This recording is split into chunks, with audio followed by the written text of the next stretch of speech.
Guys, what's up? What's going on out there today? It is Brent Abel here, webtennis.com. Another episode of Theory versus Reality, some mindset training.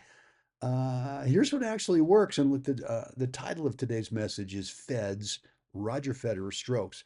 Obviously, were gorgeous, right? But his superpower was dot, dot, dot. And we're to get into this. And look, obviously, Roger just had the most beautiful, drop dead, gorgeous strokes, I think, of all time. Other players, could hit the forehand, the backhand, the serve, the volleys, all that kind of stuff. As well, but not as good looking, I think, not as smooth, not as, whatever.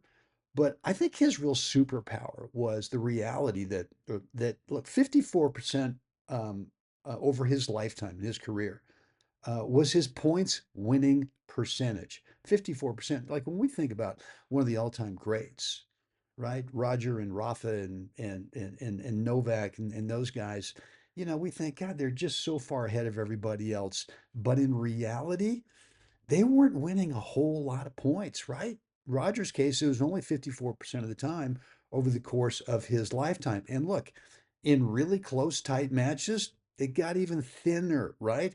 And so let's say he's playing a match where, you know, maybe it's the finals of a slam, or maybe he's having an off day or whatever.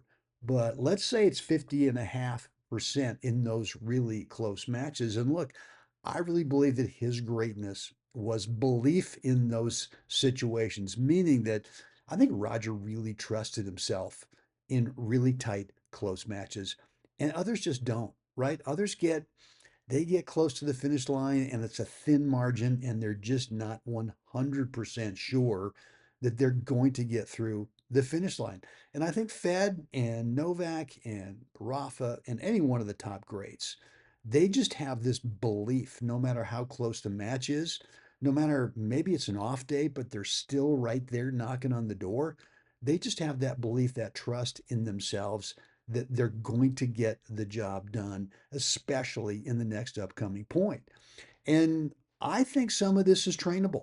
I really believe that there's a way for all of us to start building belief and start building a lot more trust in those close matches. And look, if you've been with me, any amount of time, how I feel about you know, the fact that mental toughness happens between points, right? I mean, 80% of our matches on average is spent between points and on side changes. And, only about 20% of the time are we actually playing points.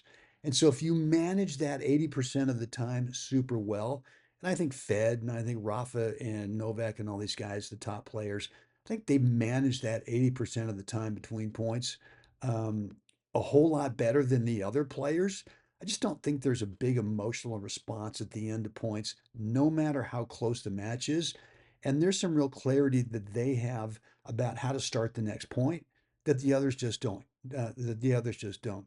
And so much of that is just belief and trust that they're going to play at the top of their game at in the next point, right? They're not looking too far down the road, right? They're looking as far as the next point, and that's it. So look, here's what I've got for you. Right down below is my 4 parts between points system, my BPR, my between points routine. And it's a free 9-minute video. If you've not yet picked it up, I want you to do so. Because for me, it was a huge game changer years ago when I really disciplined myself in those close matches, especially to make sure that between points on side changes, 80% of the match, I was really disciplined to make sure that I went through that 4 parts between points routine each and every time. And it like I said, made a huge difference in my game. And I know that it will for you as well. So look right down below. If you've not yet clicked that link, I want you to pick up this free video, 9-minute video. All you do is just follow the link, drop in a first name, email address, and you will get immediate access to that video. Guys, hope this has been helpful today. Yeah, 54%. Wow. Feels like pretty thin margin, but Fed and the top players, that's where they play at, right? And to be able to do that over a career and make it look like you're one of the greatest of all time, wow.